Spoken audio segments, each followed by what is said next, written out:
बिस्मिल्लाहिर्रहमानिर्रहीम। अस्सलाम वालेकुम। आज का पार्ट शुरू करने से पहले मेरी आप सबसे रिक्वेस्ट है, प्लीज़ मेरे चैनल को सब्सक्राइब करें और मेरी वीडियोस को लाइक और उन पर कमेंट करना मत भूलिए, शुक्रिया। चलें शुरू करते हैं। वो आज अपने दोस्त की तरफ आया हुआ था। उसके दोस्त की एड एजेंसी थी। वो अपने किसी ऑफिशियल काम के सिलसिले में उसके ऑफिस चला आया। उसके दोस्त के पीए उसकी रहनुमाई करती उसे ऑफिस तक ले आई थी और उसने एक जानिब को होते हुए हारिब के लिए दरवाज़ा खोल दिया। वो उसका शुक्रिया अदा करता हुआ कमरे के अंदर दाखिल हो गया। उसका दोस्त भी उसे अंदर आता देखकर मुस्कुराता हुआ अपनी जगह से उठ खड़ा हुआ और उसके पास पहुंचकर मुसाफिर के लिए हाथ बढ़ाने के साथ ही उसके गले लग गया। लगता है मैं गलत वक्त पर आ गया हूँ, मसरूफ़ हो? हारिब ने सोफे पर बैठते हुए उसकी भरी मेज़ की जानिब इशारा किया। नहीं नहीं, बस आज ज़रा फ़ोटोशूट था मॉडल्स का। तुम्हें तो पता है ये ब्रांड्स वाले जान को आ जाते हैं, और अगर ज़रा सा भी कुछ आगे पीछे हो जाए और फिर मॉडल्स के अलग नखरे। उसने इंटरकॉम उठाया। कॉफ़ी? उसने हारिब से पूछने से ज़्यादा उसे बताया था। हारिब मुस्कुरा दिया। हारिब और उसके कॉफ़ी के नेक्स्ट लेवल लव से हर कोई आशना था। तुम तो काफ़ी सताए हुए लग रहे हो। हारिब ने मुस्कुराते हुए चोट की। नहीं यार, बस ये है एक ब्रांड, इसकी एक मखसूस मॉडल की डिमांड थी, मगर मॉडल ज़रा मूडी है। बस मत पूछो फिर। क्लाइंट भी बड़ा है, मगर ना ब्रांड मान रहा था और ना वो मॉडल। वो अपने सामने पड़े मैगज़ीन को खोलने लगा। पहले भी ये मॉडल हमारे साथ काम करती रही है। दरअसल इसकी फ़िज़ीक अच्छी है और ऊपर से खुदा ने भी खूबसूरती देकर चार चांद ही लगा दिए हैं। रही सही कसर उसके नाक पर हर वक्त का गुस्सा पूरी कर देता है। वो हंसते हुए एक आम सा तबसरा कर रहा था। और इसी बात का उसे लेवरेज हासिल है। हारिब सिरसिरी सा सुनता रहा। बज़ाहिर उसके फील्ड के किसी बंदे के लिए ये बात, ये अल्फाज, ये बहस शायद बुरी नहीं होगी। ये उनका काम था। मॉडल्स को भी शायद ऐसी बातें बुरी नहीं लगती थी। ये उनका भी तो काम था। ये काफ़ी मुख्तलिफ है। शुरू से ही कॉन्फिडेंट है। इसका पहला प्रोजेक्ट भी मेरे साथ ही हुआ था, जो मेरे लिए काफ़ी हैरानकुन रहा था। बाकी मॉडल्स के मुकाबले में ये काफ़ी पुरएतमाद थी। सारे लड़के तक कैमरे के सामने घबरा गए थे, मगर इसने सारा शूट बड़ी महारत से करवाया था। उसके तबसरे में खलल दरवाजे पर होने वाली दस्तक ने डाला था। ऑफिस बॉय हाथ में ट्रे थामे अंदर आया और फिर वो ट्रे हारिब के साथ पड़ी मेज़ पर रखकर चला गया। चलो ये भी ठीक है, मैं तुमसे अपनी कंपनी की बात करने आया हूँ, और ऊपर से तुम तो पुराने क्लाइंट्स ही हैंडल नहीं कर पा रहे हो। उसने शरारत से कहा। नहीं, अब ऐसा भी नहीं है, तुम हुक्म तो करो। बताता हूँ, मगर तुम पहले बताओ तुम्हारा मसला हल हुआ या नहीं, फिर देखते हो तुम मेरी कंपनी के लिए काम करने के अहल हो भी या नहीं। हारिब ने वजह से कहते हुए कॉफ़ी का घूंट भरा। मसला? वो तो ऐसा वैसा हल हुआ। पता नहीं, पहले वो खुद ही मना कर रही थी, फिर एक दिन उसके मैनेजर की खुद ही कॉल आ गई। उसने मॉडल को मना लिया है, बस ज़रा फीस ज़्यादा होगी। वो साथ साथ में अपनी कॉफ़ी पीने लगा। अब सुना है अपना कोई बुटीक खोल रही है। चलो, गुड फॉर हर। हारिब ने कॉफ़ी का घूंट भरा। हाँ, गुड तो है, मगर हैरानकुन बात यह है, इतने सालों से अभी तक किसी के हाथ नहीं आई। कॉफ़ी का कप रखते हुए अपने सामने पड़ा मैगज़ीन खोलने लगा। कुछ अरसे तक उसका अफेयर रहा था एक लड़के के साथ, मगर फिर उसने छोड़ दिया। ज़रा खर दिमाग की है। उसने कॉफ़ी का मज़ीद एक घूंट भरा और फिर कहा, मैंने भी कोशिश की थी। हारिब उसकी बात पर चौंका। मगर तुम्हें तो अपनी बीवी से खासा किस्म का इश्क था ना? उसने मजाक उड़ाया। वो तो अब भी है, मगर उस तरह की खूबसूरती के होते हुए रिजिस्ट करना ज़रा मुश्किल हो जाता है। उसने मैगज़ीन पर बनी तस्वीर पर हाथ फेरा। वैसे भी मैं कौन सा शादी करने जा रहा था। उसने मैगज़ीन को हल्का सा उसकी जानिब सरका दिया।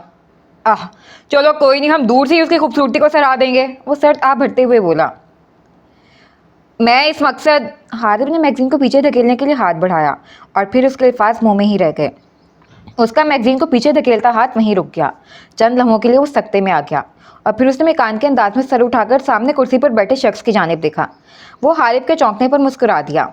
वो जो मैगज़ीन को पीछे धकेल रहा था, उसने मैगज़ीन उठा लिया। कहा था ना, उसकी खूबसूरती के आगे रिजिस्ट करना मुश्किल है। अच्छे खासे बंदे का ईमान डोल जाता है। वो तबसरा कर रहा था और हारिब वो उस मॉडल की तस्वीर को महवियत से देखता जा रहा था। वो मॉडल बिलाशुबा बहुत खूबसूरत थी। वो सफ़ेद ब्लॉक्स जो किसी सीढ़ी को तशबीह देने के लिए परब के तौर पर इस्तेमाल किए गए थे, वो उन पर बड़ी अदा से बैठी हुई थी। Deep back neck sari. Sari शायद इतनी खूबसूरत नहीं थी, मगर पहनने वाले वजूद ने उसे खूबसूरत बना दिया था। साड़ी का फॉल एक जानिब नीचे को ढलका हुआ था। लाल और काले रंग के इम्तजाज की साड़ी उसकी गोरी रंगत और उठी हुई नाक को देखने वाले पर क़यामत ढा रही थी। सामने बैठे शख्स के उसकी खूबसूरती में कहे गए कसीदे गलत नहीं थे। फोटोग्राफर का सारा फोकस उसकी साड़ी और उसकी भरीना गर्दन की जानिब मालूम हो रहा था। वो फटी फटी आंखों से उसे देखने लगा। देखा, कहा था ना खूबसूरत है। उसके दोस्त ने उससे मैगजीन में महव देखकर कहा। हाँ, बहुत खूबसूरत है। उसकी आवाज़ में कुछ अजीब सा था, शिकस्त करदा आवाज़। तुमने कहा था आज इसी का फोटोशूट है? वो मैगजीन पर नजरें टिकाए बोला। वो सर उठाकर उसे अपने अंदर उभरने वाले तासुरात से आगाह नहीं कर सकता था।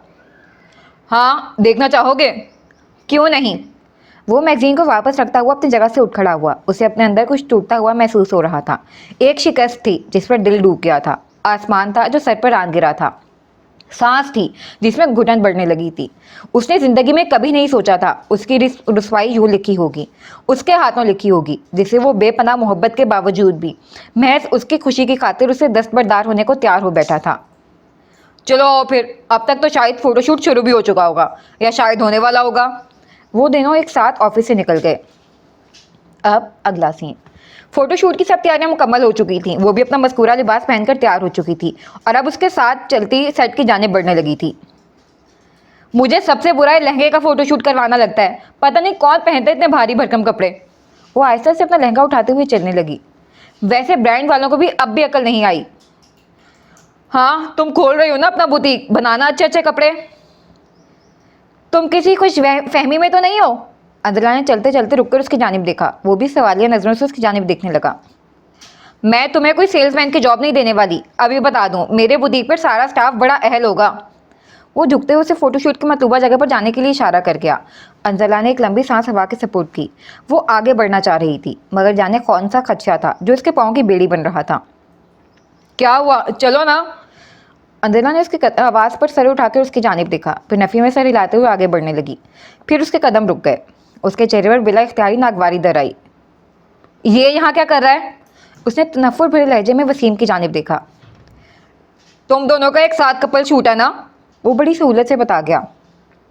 तुम्हारा दिमाग तो ठीक है? मैं इसके साथ कभी नहीं। वो इस पर चिल्ला उठी थी। ये उसका आखिरी फोटोशूट था, मगर इसका हरगिज़ ये मतलब नहीं था वो किसी के साथ भी किया जा सकता था। अंजला, ये आखिरी फोटोशूट है, एक बार करने में क्या मसला है? वो मिनमिनाया। उसे उसके हाथों सबके सामने अपनी दुर्गत बनती नजर आ रही थी। आखिरी बार है तब भी, इसके साथ तो कभी नहीं। वो हतमी लहजे में बोली। तुम्हें कॉन्ट्रैक्ट ब्रीच करने का की कास्ट पता है ना? वो आहिस्ता से उसे पीछे हटने के अंदाज बताने लगा। तुम जानते थे ना ये? तुमने धोखा दिया है मुझे। उसकी आंखों में भी यकीनी उभरी। नहीं, मैं भी नहीं जानता था। मुझे भी आज सुबह ही पता चला, और तब कोई फ़ायदा भी नहीं था बताने का। हम पहले ही कॉन्ट्रैक्ट कर चुके थे। तुम्हें मुझे बताना चाहिए था। मैं कुछ कर लेती, कुछ भी कर लेती, मगर यूं यहाँ इसके सामने घुटने ना टेकने पड़ते। वो कुछ पल को ब्लैंक हो गई। अंजला माय डियर, तुम्हारी ये भूल है कि तुम यूँ सब छोड़ सकती हो। उसे रुहेल की आवाज़ कहीं माजी बईद से सुनाई दी थी, तो उसने हार नहीं मानी थी। तुम इतनी बड़ी गलती कैसे कर सकते हो? अंजना ने कदम वसीम की जानिब लिए उसका गला पकड़ा। मुझे लगा तुमने पढ़कर ही साइन किया होगा। वो इर्द गिर्द देखकर शर्मिंदा हुआ। तुमने कहा था तुमने पढ़ा हुआ है, मैंने तुम पर एतबार किया, ये तुम्हारा काम था। उसने मुठियां भींची। तुम और मुझ एक जैसे हो। वो अंधेरों में छोड़ गई और तुमने वापस से अंधेरे में धकेल दिया। उसने तासुब से नफ़ी में सर हिलाया। आखिर उसने भरोसा कर कैसे लिया था? उसे वसीम से ज़्यादा खुद पर गुस्सा आने लगा। खूबसूरती से तैयार हुए चेहरे पर अब गुस्सा, झंझलाहट की लकीरें वाज़ेह होने लगी थीं। अंजला, मैंने जानबूझकर नहीं किया। तुम जानती हो मैं तुम्हें धोखा नहीं दे सकता। वो मिनमिनाया। मगर तुम्हारी गफलत मुझे मुंह के बल गिरा गई। तुम सभी मर्द एक जैसे होते हो, घटिया। जहां मौका मिलता है औरत को डस लेते हो, सिर्फ अपने घर की औरत को औरत समझने वाले। वो जहरखंद लहजे में घुर्राई। तुम लोग समझते हो कि तुम अंजला को घुटने टेकने पर मजबूर कर सकते हो। उसने नफ़ी में गर्दन हिलाई। भूल है तुम लोगों की। तुम सभी मर्द मिलकर एक जानिब भी हो जाओ तब भी अंजला का कुछ नहीं बिगाड़ सकते। वो उसकी आंखों में देखती दहाड़ी थी, बिल्कुल वैसे जैसे शेर दहाड़ता है, और महज उसकी एक ही धाड़ सुनने वालों के दिलों पर लर्जा तारी कर देती है। वसीम ने झुरझुरी ली। आई एम सॉरी, मुझसे सच में बहुत बड़ी गलती हो गई। वो पशेमान था। उसने माफ़ी मांगनी चाहिए, मगर अंजला ने हाथ उठाकर उसे रोक दिया। ये काम हो जाए तो इसके बाद मुझे अपनी शक्ल ना दिखाना। उसने गुश्ते शहादत से उसे तंबीह की और फिर कुछ लम्हों को रुकी। चंद पल, महज चंद पल लिए थे उसने खुद को कंपोज करने में। फिर अपनी गर्दन अपने असली अंदाज में उठाए आगे बढ़ गई। Welcome my dear. रुहेल उसके पास आने पर अपने चेहरे पर कमीनी सी मुस्कुराहट से आ गया। Just go to hell. वो धारते हुए फोटोशूट के लिए अपनी जगह संभाल गई। Not without you my dear. Rohel ने कहने के साथ ही मॉडलिंग गाइडलाइंस के मुताबिक अपना हाथ उसकी कमर पर रखते हुए उसे खुद से करीब करना चाहा, मगर अगले ही सेकंड्स रिफ्लेक्सेस में अंजला का हाथ उठा था और फिर उसके थप्पड़ की आवाज़ जाने कितनी ही बार स्टूडियो में गूंजती चली गई। रोहेल का चेहरा जिल्लत से सुर्ख हो गया। दोनों के मैनेजर फौरन उन दोनों की जानिब लिपके थे। यू डैश, वो गुस्से से चीख उठा। यू लाउंज लिजर्ड, वो उससे ज़्यादा शिद्दत से चीखी थी। कुछ लम्हों के लिए पूरा स्टूडियो उसके मुंह से निकलने वाली गाली सुनकर शौक में चला गया। उसने आज से पहले वहाँ किसी से यूँ बात नहीं की थी, मगर अभी सबको समझ आ गया था। वो सुनाई पड़ने वाली जुबान में जवाब देना भी जानती थी। तुम्हें लगता है तुम यूँ मेरे करीब आ जाओगे? कपड़ों पर लगी गंदगी को संभाल कर नहीं रखा जाता, और तुम्हारी हैसियत मेरे नज़दीक उसी गंदगी की सी है। मैं उस कपड़े को फाड़ कर फेंक देना ज़्यादा पसंद करूंगी, कजा के इस गंदगी को अपने हाथों से धोने का भी तरद्दुद करूं। वो एक एक लफ्ज़ चबाकर बोली थी। अगर ऐसा है तो ऐसा ही सही, तुम इसी गंदगी में आओगी। उसकी आंखों में गुस्सा उदाया। मैं तुम्हें इस गंदगी में लाकर दिखाऊंगा। अंजला ने नफी में सर हिलाया। अंजला करमानी खाक हो जाएगी, मगर तुम तक चलकर कभी नहीं आएगी, कभी भी नहीं।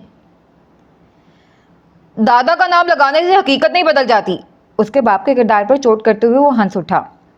तुम ठीक कह रहे हो, जहाँ तीनों नस्लें गलाजत का ढेर हों वहाँ सच में हकीकत नहीं बदलती।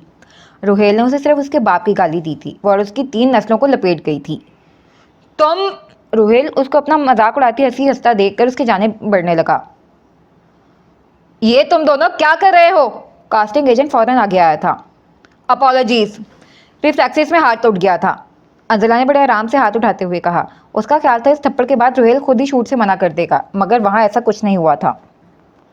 चलो अब दोबारा से करेंगे, वो कहकर अपनी जगह की जाने बढ़ा और फिर रुका। अंजला, अब और नहीं। ये उसका अंजला के साथ पहला फोटोशूट नहीं था, वो उसे जानता था। इस छोटे से मरहले के बाद उन दोनों का फोटोशूट शुरू हो चुका था। उसे रोहेल के लम से मुसलसल उलझन हो रही थी, जिसके सबब उसका फोकस बार बार आउट होने लगा था। उसे बिला इख्तियारी अनम बेगम की बातें याद आने लगी थीं। वो उससे कह रही थी, आखिरी बार भी क्यों? अंजला, फोटोग्राफर ने उसे आवाज़ दी। उसके ख्यालात से वापसी हुई। अब तुम लोगों का ये वाला पोज है। फोटोग्राफर स्क्रीन सामने करते हुए दिखाने लगा तो रोहेल ने भी उसके साथ होते हुए देखना चाहा। वो पीछे को हुई, फिर उन दोनों ने बारी बारी देखा था। उस पोज को देखते हुए अंजला ने आंखें बंद करते हुए खुद को कंपोज किया। इस पोज में उसे रोहेल की बाहों का सहारा लेना था। उसने उसके बाजू के सहारे पीछे को गिरना था और रोहेल ने अपना हाथ उसकी कमर पर रखते हुए उसे सहारा देना था, जबकि दूसरे हाथ से उसका हाथ थामना था। यह वेडिंग कलेक्शन का फोटोशूट था। फाइन, फोटोग्राफर ने पूछा। वो दोनों अपनी पोजीशन ले गए। अंजला ने एक बार फिर अपनी आंखें बंद करते हुए खुद को संभाला और इसका हाथ थामते हुए उसके करीब हुई और फिर उसने पीछे गिरने के लिए सहारा दिया। वो पीछे को होते हुए उसकी बाहों में गिरी और आंख के किनारे से 2 नफूस स्टूडियो में दाखिल होते दिखाई दिए।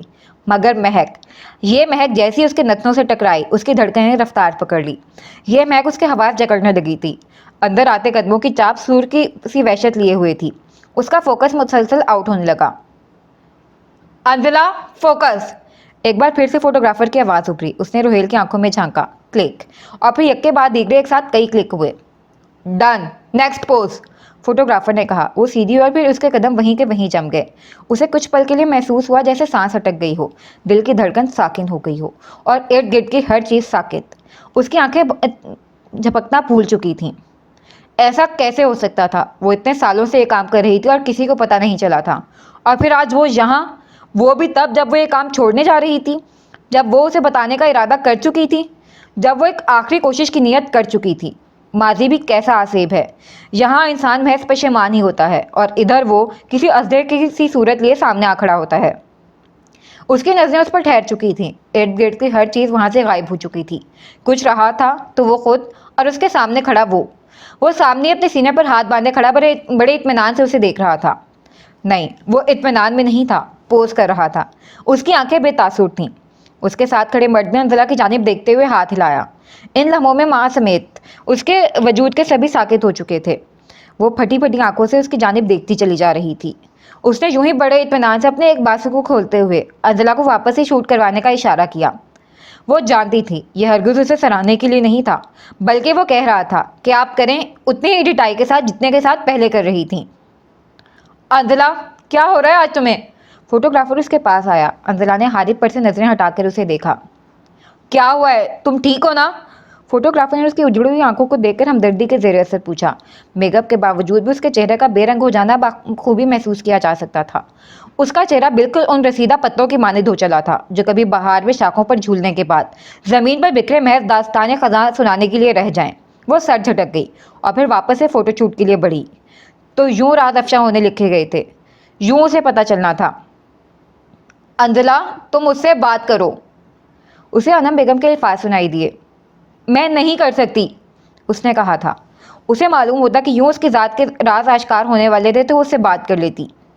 अंजला, गलतियां सबसे होती हैं, बचपने में हो जाता है। गलतियां नहीं, गुनाह, बेवफाई का गुनाह। ये तुम उसे तय करने दो कि बेवफाई थी या नहीं। तो फिर आज सब तय हो चुका था। झूठ फरेब सब आश्कार होने वाला था और आज हो गया था। अंजला, फोटोग्राफर ने उसे अपने हवासों में ना देखकर एक बार फिर आवाज़ लगाई। वो होश में आधी लड़खड़ाई, लेकिन फिर अगले ही लम्हे खुद को संभाल गई। जाने कब तक उसका वजूद अब उन ठोकरों की जद में रहने वाला था और अब उसे सहारे की ख्वाहिश नहीं रही थी। जिन हाथों के थाम लेने की आरजू थी वो अब उसकी बेवफाई की जंजीर में मुकीद हो चुके थे। रोहेल ने उसकी जानिब हाथ बढ़ाया। अंजला ने हाथ थाम लिया। उसके हाथों में हल्की हल्की लर्जिश थी। वो उसका हाथ थामता उसे खुद के करीब कर गया और वो खिलाफे मामूल मज़ाहिमत के बगैर उसके करीब हो गई। इस कदर करीब जिस कदर हारिब को होना चाहिए था। उसका दूसरा हाथ पकड़कर रोहेल ने ऐन अपने दिल के ऊपर रख लिया, वहाँ जहाँ हारिब के दिल को होना चाहिए था। उसके लम्स के नीचे उसकी धड़कनें रक्स करने लगी थीं, जबकि उस लम्स पर हारिब की धड़कनों को बेकाबू होने का हक था। जब्त के सबब हारिब की आंखें लाल अंगारा होगी। अंजला ने बेसाख्ते ही अपने हाथ को थोड़ा सा समेटा, यूं कि उसकी हथेली और रुहेल के दिल के मकाम के बीच फासला पैदा हो गया। फोटोग्राफर अपना कैमरा सेट किए खड़ा था। गो, उसने कहा। अंजला ने सर ऊपर उठाकर उसकी आंखों में देखा। वो मुस्कुराते हुए उसे ही देख रहा था। हारिब, अंजला ने अपनी आंखें जोर से बंद की और फिर वापस से खोली। वो हारिब नहीं, रोहेल था। एक साथ कितने ही क्लिक हुए। नेक्स्ट, उसने अपना सर थोड़ा सा पहले की निस्बत नीचे किया। रोहेल उसकी जानिब झुका। दूर खड़े शख्स ने अपनी मुट्ठियां जब्त से भींची। उसकी आंखें खूनाशाम हुई। उसके होंठ आपस में पैवस्त हो गए। उसका तनफ्फुस बढ़ गया। वो इंसान, उसकी बीवी, वो उसके माथे पर अपना लम्स छोड़ने जा रहा था। जब्त था कि टूटने लगा था। वो तने नकुशले वहीं खड़ा रहा। कुछ लम्हे पहले उसके बीवी के कदम जमे थे और इस वक्त उसके कदम जम गए थे। वो आगे बढ़कर उसे रोकना चाहता था मगर वो बर्फ़ का हो चुका था। उसकी शहजादी ने उसे बर्फ़ का कर दिया था। रेडी, फोटोग्राफर ने कहा। हारिब का दिल क्या वो वहाँ से भाग जाए, ऐसी जगह जहाँ हकीकत तो बहुत दूर, इस अक्स के ख्याल का भी गुजर ना हो, मगर उसके कदम मुंजमद हो चुके थे। रोहेल झुका और इससे पहले मस्कूरा शॉट लिया जाता वो उससे पहले ही नीचे गिर चुकी थी। घुटनों के बल, हाथों की मुठ्ठियां बंद किए, सर झुकाए, अपने इर्द गिर्द को भुलाए, बिखर जाने के खौफ को भुलाए। भरे हजूम के सामने अपनी मजबूती के जोम के टूट जाने का कोई मलाल, कोई खौफ बाकी नहीं रहा था। दुनिया हमेशा ही उसकी जूती की नोक पर थी और जो उसकी जूती की नोक पर कभी नहीं रहा था, आज वो उसके जूती की नोक पर आ गई थी। क्या हुआ है? सभी उसकी जानिब लिपके। वो बहुत बातमाद थी। आज उसका यूं ढह जाना सभी को हैरान कर गया। वो कुछ बोल ही नहीं पाई। सब कुछ अपने सामने रेत की तरह हथेली से फिसलता हुआ दिखाई दे रहा था। उसने सर उठाकर हारिब की जानिब देखा। उसकी आंखों में बेयकीनी थी, नाआशनाई थी, अफसोस था। उठो, रोहेल ने उसकी जानिब हाथ बढ़ाया। अंजला ने नजरें फेरकर खाली खाली नजरों से उसकी जानिब देखा। वो उसकी जानिब हाथ बढ़ाए झुका हुआ था। उसमें सकत नहीं थी कि अपनी मुट्ठियां खोल पाती तो किसी का हाथ थाम लेती। नहीं थामती, थाम ही नहीं सकती थी। किसी और का हाथ थामा ही नहीं जा सकता था। रोहेल ने थोड़ा सा आगे को होते हुए उसके कंधों से पकड़ना चाहा, मगर उससे पहले ही हारिब वहां पहुंचा।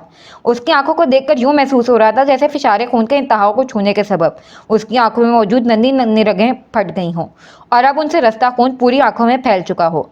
चेहरे पर जो जब्त की दास्तान रकम थी, उसका जिक्र किसी लफ्ज़ में, किसी जुमले में नहीं मिलता था। उसने रोहेल को गिरबान से पकड़कर पीछे खींचा और फिर अपने जब्त को तोड़ते हुए एक मुक्का उसके मुंह पर जड़ दिया। वो तवाज़ुन बरकरार न रखते हुए नीचे जा गिरा। अपने हाथ दूर रखो मेरी बीवी से, वो शहादत की उंगली उठाए दुरुस्तगी से बोला। दूसरी सूरत तुम्हारे दोनों हाथों की एक एक उंगली की एक एक पूर पर उभरती एक एक नस को उधेड़ कर रख दूंगा। वो उसे दोनों तरफ से अपने पांव के घेरे में लेते हुए उस पर झुका। जब ये दोस्त थी तब तुम्हें नहीं बख्शा था और अब बीवी है मेरी। इसके तहफ़्फ़ुज़ के लिए मुझे जानवर भी बनना पड़ा, मैं उससे भी दुरेक नहीं करूंगा। वो वहां से हटता अपने दोस्त की जानिब आया और बिना उसे अपने तहफ़्फ़ुज़ का मौका दिए उसके घुटने की पिछली जानिब वार करते हुए उसे नीचे गिराया। मेरी बीवी की मर्जी के बगैर उसके आसपास भटकना तो बहुत दूर, उसकी मर्जी के खिलाफ किसी को उसके अक्स को आंखों में उभरने तक की इजाज़त नहीं दूंगा। वो कुछ लम्हे पहले अपने दोस्त की हरीश निगाहों की बाबत बोला था। उसके दोस्त ने उठते हुए मज़ाहमत करनी चाहिए। हारिब ने उंगलियां उठाईं। वरना बीवी तो सबकी है। वो इस्तेहज़ा से हंसा। और मैं हरगिज़ बुराई को अच्छाई से बदलने का कायल नहीं। हारिब के अल्फाज सभी के चेहरों से खून नचोड़ गए, खसूसन उसके दोस्त के चेहरे से। वो सबको क्या बावर करवा गया था, किसी को भी समझने में मुश्किल नहीं हुई थी। कम से कम उसके दोस्त में तो कुछ कहने की हिम्मत नहीं रही थी। वो पुराने वक्त में से बहैसियत दोस्त अपनी हर बात बताता आया था, बिना उस बात पर तवज्जो दिए कि हारिब ने खुद कभी उससे काम के सिवा कोई दूसरी बात नहीं की थी। रुहेल गुस्से में उठता उसकी जानिब लिपका। हारिब के दोस्त ने बीच में आते हुए उसे रोक दिया। उसे रुहेल की या उस समेत किसी भी शख्स की परवाह नहीं थी। जो भी आता अपनी नाक तुड़वा कर ही जाता। वो आहिस्ता से अपने घुटने को मोड़ते हुए ज़मीन से टेकता उसके सामने बैठ गया। कुछ पल जख्मी नज़रों से उसे देखता रहा। उसकी आंखें कुछ बयान करना चाहती थीं, मगर अब वो नहीं सुनना चाहता था। वो वहाँ से उठ खड़ा हुआ और फिर बहुत आराम से उसे बाजुओं से थामते हुए खड़ा कर दिया। आखिरी स्पार्ट सी नज़र उसने अपने दोस्त और रुहेल पर डाली और फिर अंजला का हाथ थामते हुए बाहर की जानिब बढ़ गया। गाड़ी के पास पहुंचकर उसने अंजला को छोड़ दिया। गाड़ी में बैठो। वो खामोश खड़ी रही। हारिब ने जब्त करते हुए एक लंबी सांस ली और फिर आगे बढ़ते हुए उसका हाथ थामकर उसे गाड़ी में बिठा दिया। दरवाज़ा बंद करते हुए वो अंजला का खुद की जानिब देखना महसूस कर सकता था। उसका खुद का दिमाग इस वक्त कई उलझनों की जद में आया हुआ था। उसकी जानिब से जिद में उठाए जाने वाले इक़दाम में ये सबसे गैर मुतवक्के कदम था। ऐसा अमल जिसकी वो तवक्को वो ज़िंदगी में कभी नहीं कर सकता था। वो वहाँ से हटता ड्राइविंग सीट की जानिब आ गया और खामोशी से अपनी नशिस्त संभालते हुए उसने दरवाज़ा बंद किया। एक सेकेंड, कहाँ लेकर जा रहे हैं आप अंजला को? वसीम ने हारिब की जानिब गाड़ी की विंडो पर झुकते हुए पूछा। हारिब ने तनफ्फुर भरी नजरों से उसे घूरते हुए मुट्ठी बंद के शहादत की उंगली उठाकर उसे तंबीह की। क्या चाहते हो? जो नाक अंदर मैं उस खबीज की नहीं तोड़ पाया, वही तुम्हारी तोड़ दूं? वो फौरन से पीछे हुआ था और हारिब ने गाड़ी आगे बढ़ा दी। वो अंजला को नफरत की निगाह से देख नहीं सकता था और सड़क पर आते किसी भी शख्स पर तनफ्फुर भरी निगाह डालना भूल नहीं रहा था। इन दोनों के बीच मौत सा सन्नाटा छाया हुआ था। महज एक खामोशी थी जिसकी मौजूदगी यकीनी थी। वो इतनी कमज़ोर तो नहीं थी। अगर पहले कभी उसे डर नहीं लगा था, कोई मुरव्वत नहीं निभाई थी, तो फिर आज क्यों उसके सामने आते ही उसके हवासों ने उसका साथ छोड़ दिया था। उसने गर्दन घुमाकर हारिब को देखा। वो बाएं हाथ से स्टीयरिंग थामे दाएं बाजू को गाड़ी की खिड़की में टिकाए गुश्ते शहादत को अपने लबों पर रखे खामोश था। बिल्कुल वैसी खामोशी जो समंदर इख्तियार करता है, वैसी ही खामोशी जो किसी तूफान का पेशे खैमा होती है। इस दौरान उसने एक बार भी उसकी जानिब नहीं देखा, एक बार भी नहीं। स्टीयरिंग पर धरे हाथ की ग्रिप कदरे मजबूत थी, इस कदर के उसके बाजुओं की रगें भी तनी हुई थीं, बिल्कुल उसके चेहरे के नकूश की तरह। कनपट्टी की नस बार बार उभरकर मादूम हो रही थी और गर्दन की बाएं जानिब की रग भी वाज़ेह होने लगी थी। दूसरे हाथ की मुट्ठी को वो बंद किए हुए था, शायद जब्त के लिए। जुबान से एक लफ्ज़ नहीं, मगर वजूद का रुआं रुआं उसके अंदर उभरते इश्तियाल का गवाह था। वो कुछ पल उसको देखती रही, इस आस के साथ शायद वो भी पलट कर उसे देख ले, मगर नहीं। वहाँ अब अंजला का उसकी जानिब देखना न देखना बराबर था। उसने विंडो की जानिब सर मोड़ लिया और वापस से बाहर देखने लगी। You beep. अंजला ने आंखें बंद कर लीं। वो देखो रुहेल की गर्लफ्रेंड। उसने सिसकी ली। उसके सर में अब दर्द जोर पकड़ने लगा था। ठीक होकर बैठो। ये एक बात थी जो उसने सारे दौरान कही थी। वो अपने पाँव सीट के ऊपर रखे समेटी सी बैठी हुई थी। अंजला ने एकदम गाड़ी की रफ्तार का बढ़ना महसूस किया। वो गिरते गिरते बची। हारिब ने हाथ आगे ना किया होता तो उसका सर डैशबोर्ड से टकरा चुका होता। अंजला ने कुछ परेशान होकर हारिब की जानिब देखा। वो पहले कदरे आराम से ड्राइव कर रहा था और अब सीधा होकर बैठ चुका था। उसकी नज़रें सामने खड़े सड़क पर देखने की बजाय बार बार बैक मिरर की जानिब उठ रही थीं। अंजला ने डरते डरते पीछे देखा। वो रुहेल था जो मुसलसल उनकी गाड़ी को क्रॉस करने की कोशिश में हलकान हो रहा था। अंजला ने घबराहट के आलम में हारिब को देखा। वो किसी भी सूरत हार मानने को तैयार नहीं था। वो इस वक्त शाम के बढ़ते सायों में शहर की मसरूफ तरीन शाहराह में से एक पर थे, जहाँ इस वक्त ट्रैफिक मामूल से ज़्यादा होती थी। कारपेटेड रोड पर ना रुकने वाली ट्रैफिक। रुहेल मुसलसल उससे आगे निकलने की कोशिश कर रहा था और हारिब वो उसे किसी सूरत अपने से आगे निकलने नहीं दे रहा था। वो दोनों अपनी अपनी जिद में रोड पर सफ़र करते दूसरे लोगों को भी मुश्किल में डालने लगे थे। हारिब ने बैकव्यू मिरर से पीछे देखा, तभी ट्रैफिक की रफ्तार मध्यम हुई और उसके सामने वाली गाड़ी ने ब्रेक पर पाँव रखा और उसकी लाल बत्तियाँ जलीं। हारिब! अंजला चिल्लाई। उसने फ़ौरन से सामने देखते हुए ब्रेक लगानी चाहिए, मगर जिस रफ्तार पर वो था वो फासले से कहीं ज़्यादा थी। एक लम्हे को अंजला को अपने सामने मौत दिखाई दी। बाएं जानिब कुछ है? उसने गाड़ी को निचली लाइन में करते हुए कहा। नहीं। वो स्पीड कम करने की बजाय मजीद बढ़ाता गाड़ी को बाएं लेन में डाल गया। रोहेल बैकवर्ड डिपर और हॉर्न का इस्तेमाल करता उसके पीछे रास्ता निकालने लगा। रोहेल को पिछाड़ देने पर जो मुस्कुराहट आज हारिब के चेहरे पर आ रही थी, वैसी मुस्कुराहट अंजला ने आज से पहले कभी उसके चेहरे पर नहीं देखी थी। रोहेल अपनी गाड़ी को ऐन उसके ऊपर चढ़ाए हुए था। हल्की सी भी रफ्तार कम करने की सूरत में वो दोनों गाड़ियां खुद ही एक दूसरे पर चढ़ते हुए कुचली जाती। इस लेन में गाड़ियों का हजूम बढ़ने लगा। हारिब एक साथ दो लाइनें बदलता रोड के इख्तिताम पर आया और फिर गाड़ियों को डॉज करता वापस से पहली लाइन में आ गया। रोहेल की गाड़ी भी सांप की तरह लहराती उसके पीछे आई। रोहेल ने हारिब को नीचे से ओवरटेक करने की कोशिश की और फिर अंजला का दिल हलक में आया। लेफ्ट साइड से ओवरटेक करते हुए वो अपने सामने आते ट्रक से कैसे बचा था, ये एक मौजूदे से कम नहीं था। अंजला ने संभलते हुए हारिब को देखा। वहाँ फातिहाना मुस्कुराहट उभरी थी। उसे यूं पिछाड़ने के बाद वो मुस्कुरा रहा था। अंजला के दिल को कुछ हुआ। वो ऐसा तो नहीं था। हारिब ने उसे पीछे कर दिया तो यक्के बाद दीकरे डिपर मारता हुआ उसकी बनाई को चैलेंज करने लगा। हारिब ने ड्राइव करते हुए अपने साइड के शीशे को बटन दबाते हुए नीचे किया और अपना हाथ हवा में किसी गाने की धुन जैसा लहराया और फिर रोहेल को हाथ हिलाते हुए अपने पीछे आने के लिए फिर से चैलेंज किया। तो मैं दूसरों की औरत को चेज करने का सबक तो सिखाना पड़ेगा। अंजला ने अपनी आंखें बंद की और फिर अगले ही पल वो अपनी बाएं जानिब से पड़ती हॉर्न की आवाज़ पर उछली। दोनों गाड़ियों के साइड मिरर आपस में टकराए थे। हारिब उसे अपने बाएं बाजू के हल्के में लेता खुद की जानिब कर गया। She such a dash. Rohel ने अपनी गाड़ी से मुंह बाहर निकाले कहा। एक शीशा था जो उसके कानों में उंडेला गया था। उसने अपने बाप की गाली खाई थी और उसके साथ बैठे शख्स ने अपनी बीवी की। रोहेल ने कहते साथ ही गाड़ी की स्पीड बढ़ाते उनसे आगे निकलना चाहा, मगर मुकाबिल भी हारिब था। हारिब हमदानी। उसने भी अगले ही लम्हे एक्सीलेटर पर पाँव दिया, बगैर देखे बगैर सोचे कि अंजाम क्या हो सकता था। अंजला महसूस कर सकती थी वो दोनों आज एक दूसरे को कुचल देने के दर पर थे। दोनों पूरी रोड को बाप की जागीर समझकर अंधाधुंध गाड़ी भगा रहे थे, एक लाइन से दूसरी और दूसरी से तीसरी, सिग्नल्स को तोड़ते हुए। तुम्हें क्या लगता है तुम मेरी बीवी को गाली देकर अपने घर में छुप जाओगे?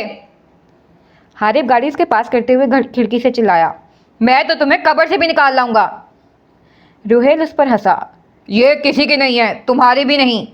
सामने मोड़ था। निचली जानिब होने के सबब वो फायदे में रहा था और एक बार फिर आगे निकला। दोनों गाड़ियां अब मेन रोड से नीचे उतर चुकी थीं।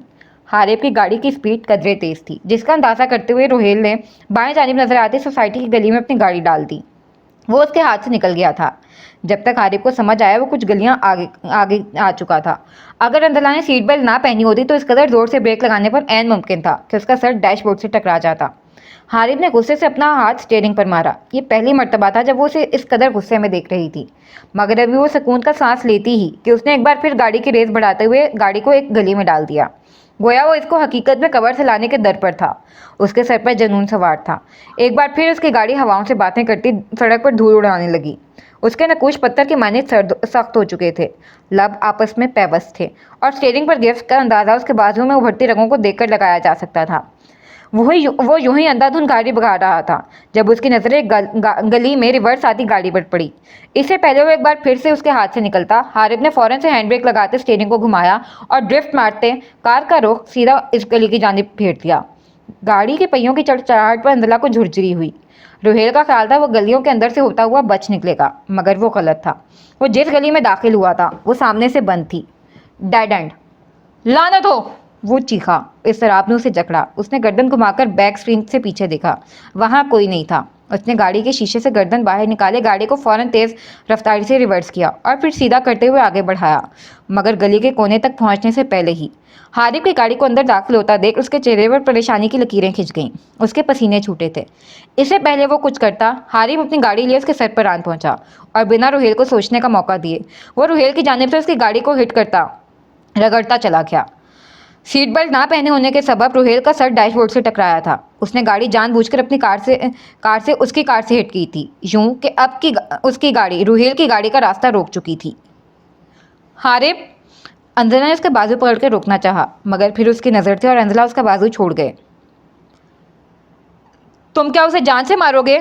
इस बार भी वो कुछ नहीं बोला था, मगर उसकी नज़रें बहुत कुछ कह गई थीं। वो दूसरी सेकंड से पहले सीट बेल्ट को खींचकर उतारता गुस्से से भरा गाड़ी से उतरा था और फिर शेर की तरह रोहेल की गाड़ी के पास पहुंचकर उसकी गाड़ी का दरवाज़ा खोलते हुए उसने उसे गिरबान से पकड़कर खींचते हुए बाहर निकाला। तुम्हारी हिम्मत कैसी हुई मेरी बीवी के बारे में बकवास करने की? हाँ, कैसे हिम्मत हुई? वो धाड़ा और रोहेल को कॉलर से पकड़कर झटका देते हुए खुद के पास किया। बोलो, तुम्हारी जुबान ने उसे रंज देने की जसारत भी कैसे की? मैंने आज तक उससे ऊंची आवाज में बात नहीं की और तुम्हारी जुबान उसे जिक दे गई। वो खून आशाम निगाहों से उस पर बरसता उसके मुंह पर मुक्का रिसीद कर गया। रुहेल अपना तवाज़ुन बरकरार न रखते हुए गाड़ी के साथ जा लगा। हारिब को यूं गुस्से से पागल होता देखकर अंजला भी भागते हुए गाड़ी से बाहर आई थी। रुहेल ने अपने बाजू की खुली आसीनों से लबों में से बहते खून को साफ किया और फिर हारिब के पीछे खड़ी अंजला को देखकर तमस्कराना हंसी हंसा। हारिब ने पलटकर अपने पीछे देखा। वो ऐन उसके पीछे खड़ी थी। यहाँ एक पल को वो चौंका और रुहेल ने अपनी पोजीशन संभालते हुए उस पर हमला कर दिया। वो अपना तवाज़ुन बरकरार रखने में बुरी तरह नाकाम होता ज़मीन पर जा गिरा। इससे पहले रुहेल झुककर उस पर और हमला करता वो फौरन से एक जानिब को घूमता खुद को उसकी पहुँच से दूर करते हुए खुद को संभाल गया और फिर रुहेल को काबू करते उसने दोबारा रुहेल को धोकर रख दिया। आखिर बॉक्सिंग महज अपनी बीवी के साथ खेलने के लिए तो नहीं सीखी थी। Trust me, she is not even yours, उसने अपना मुंह हारिब से बचाकर कहा और अगले ही लम्हे हारिब का मुक्का इतना जानदार और शिद्दत से भरपूर था कि वो रुहेल की हिम्मत तोड़ गया। जब उसे एहसास हो गया कि वो उसकी इतनी ठुकाई लगा चुका है कि अब वो उस पर वार नहीं कर सकता, तो वो उसे छोड़ता हुआ उठ खड़ा हुआ। You better stay away from my wife, वो उसे छोड़ता हुआ अपनी गाड़ी के जानिब बढ़ा। ये यहाँ ख़त्म नहीं होगा बीवी के शौहर जी, रुहेल अपना सर गाड़ी के टायर से टेकते चिल्लाया। बैड फॉर यू, उसने बिना मुड़े कहा था। तुम जानते हो तुम्हारी बीवी का यूनिवर्सिटी के ज़माने में मेरे साथ अफेयर रह चुका है। वो अभी भी बाज नहीं आया था। हारिब के कदम नहीं थमे थे। वो अपनी गाड़ी की जानिब चलता रहा। गाड़ी के पास पहुंचकर उसने अपनी जानिब के दरवाजे पर हाथ रखते हुए अंजला की जानिब देखा। आइंदा मेरे और उस खबीज के बीच में मत आना, वो दो टक अंदाज में कहता गाड़ी के अंदर बैठ गया। तुम्हारा उसके साथ जो भी था वो यहाँ पर ख़त्म हुआ और मेरा शुरू, वो शहादत की उंगली उठाए दुरुस्तगी से बोला। हारिब, उसने कुछ कहना चाहा मगर हारिब का जुमला उसे खामोश करवा गया। क्या अभी भी कुछ है जो बाकी रखना चाहती हो? वो खामोश हो गई। ये इतने सालों में पहली बार हुआ था कि वो उसके साथ यूँ बात कर रहा था, बिना किसी जज्बाती वाबस्तगी के, मुंह पर मार देने वाले अंदाज में। जैसे ही गाड़ी घर के सामने रुकी वो बिना कुछ कहे खामोशी से गाड़ी से उतर गई। वो गाड़ी पार्क करने लगा था। अंजला वहीं खड़ी उसके उतरने का इंतजार करने लगी। गाड़ी पार्क करने के बाद वो अपनी सीट पर थोड़ा झुक गया। यहाँ से अंजला को यही दिखाई पड़ रहा था, मगर उसने महसूस किया वो महज उसके चले जाने का इंतजार कर रहा है। तो क्या वो उसकी नज़रों से इतना गिर चुकी थी कि अब वो उससे बात भी नहीं करना चाहता था? अंजला ने आंखें जोर से बंद करते हुए अपनी आंखों में उबलते पानी को रोका। वो मुझे छोड़ देगा, उसे अपनी ही अल्फाज की बाज़ेकश सुनाई दी। अनम बेगम के समझाने पर उसने उन्हें नहीं कहा था। तो यूं इस तरह वो उसे ताल्लुक़ ख़त्म करने जा रहा था। वो अपना बाजू लटकाए हाथों की मुठ्ठियाँ बंद किए उसे देखती रही, वहीं खड़ी रही।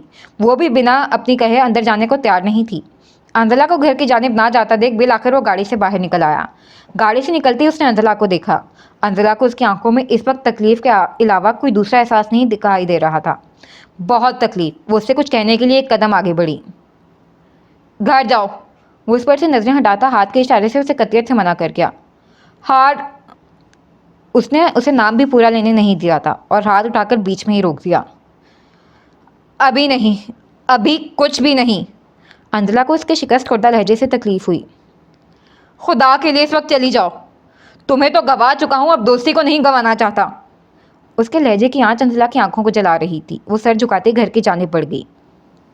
वो खामोश खड़ा उसकी पश्त को देखता रहा। उसके खुद के लिए भी उसे वहाँ से यूँ भेज देना तकलीफ दे था। कुछ लम्हों के मंदिर से गायब हो जाने ने दोनों की ज़िंदगी में भौचाल बर्पा करके रख दिया। क्या उसकी ज़िंदगी से कुछ अरसे के लिए गायब हो जाना उसे इस कदर तोड़ गया था? कभी कभी हमारी महज चंद लम्हों की खामोशी ही सदियों का फासला पैदा कर देती है। क्या उनके दरमियान भी ना ख़त्म होने वाला फासला दर आया था? वो शिकस्त खुर्दा सा चलता हुआ अपने कमरे में आ गया। हाथ में पकड़ी चाबियां उसने साइड मेज़ पर फेंक दी। वो जैसे ही शीशे से टकराई उसकी सतह में दरारें पैदा कर गईं। अजीब किस्म की बेबसी थी, अजीब किस्म का गुस्सा था जो उसके अंदर से सारी शिद्दत को निचोड़ कर ले गया था। वो आज अपना गुस्सा पंचिंग बैग पर भी नहीं उतार सकता था। उसे अपना आप खाली खाली सा महसूस हो रहा था। उसने अपना बायां हाथ अपने पहलू पर रखते हुए दाएं हाथ अपने सर की पिछली जानिब रख के सर को ऊपर उठाए खुद को पुरसकून रखने की कोशिश की। ऐसा अंजाम तो उसने कभी भी नहीं सोचा था। उसने झुककर साइड ड्रॉस खोल कर उसमें से लिफाफा निकाल दिया। वो उसकी तकलीफ़ का मदावा करने के घर से कागजात बनवा तो चुका था, मगर फिर खुद के दिल का क्या? एक उम्मीद लिए उसे अपने पास ही संभाल गया। लेकिन अगर उसकी जानिब से हुई गफलत का यही खमियाजा था, अंजला की तकलीफ़ का यही मदावा था, फिर उसे ये कर देना चाहिए था। अगर वो उसके दिल का खून करना चाहती थी तो वो कर सकती थी, उसे हक था। वो लिफाफा पकड़ता कुर्सी पर ढह गया, हाथ में पकड़े तलाक के कागजात का बोझ उसे अपनी इस्तात से ज़्यादा महसूस होने लगा। उसने उन्हें अपनी साइड मेज पर रख दिया और अपना सर कुर्सी की पश्त पर गिरा दिया। उजड़ी आंखों के साथ वो छत को तकने लगा। आंसू जब्त करने के चक्कर में उसके गले की गिल्टी बार बार उभरती और फिर मासूम हो जाती। उसने ज़िंदगी में कभी शिकस्त का तसव्वुर भी नहीं किया था, और फिर शिकस्त भी ऐसी जहाँ सारी रियासतें चंद सालों पहले की जाने वाली बेइतनाई के मुंह पर मार दी गई थी। उसका दिमाग उससे हो जाने वाली कोताहियों को जांचने लगा था। वो हाल से माजी में पहुंचता एक लम्हे की छांटी करने लगा। वो कॉलेज बैग कंधे के पीछे डाले अपने कमरे की जानिब बढ़ने को था जब महमूद साहब की आवाज़ पर रुक गया। आज तुमने कॉलेज से आने में इतनी देर क्यों लगा दी? आपको पता है आज हमने एक नया सबक सीखा है। उसने शरारत को चेहरे पर नहीं झलकने दिया। क्या? उन्होंने बड़ी गौर से पूछा। सबसे पहले सलाम करते हैं। यह सबक माँ बाप पर ही फ़र्ज़ है या औलाद भी कर सकती है? वो हंसता हुआ उनके पास आ गया। आप आज घर पर ही हैं? वो कमरे की जानिब बढ़ता उन्हें देख नहीं पाया था। वो बैग को सोफे पर रखता उनके पास बैठ गया। हाँ, बस कुछ काम था। तुम बताओ कहाँ आवारागर्दी करते आ रहे हो? तौबा करें डैड। उसने मुलाजिम के हाथ से पानी पकड़कर घूंट भरा। अंजला के साथ था। और कासिम? वो नहीं था साथ? उन तीनों की जोटी मशहूर थी। नहीं, डंडी मारिया उसने। असल में आज एक लड़के ने अंजला को वैन से धक्का दे दिया था। फिर उसे ज़्यादा चोट तो नहीं आई? वो परेशान होते हुए फ़ौरन से सीधे हुए। नहीं, वो खुद को बचाना जानती है, बस सामने वाले को धोना नहीं जानती। वो कहते साथ ही बैग उठाता खड़ा हुआ। महमूद साहब की आंखें उसके इंकशाफ पर बाहर आईं। तुमने उसे मारा है? नहीं तो मैं क्यों मारूंगा? मुझे कौन सा उसने धक्का दिया था? वो सहूलत से कहता आगे बढ़ गया। सीढ़ियों के बीच उसने रुककर अपने बाप को देखा जो अभी तक शक की निगाहों से उसे ही देख रहे थे।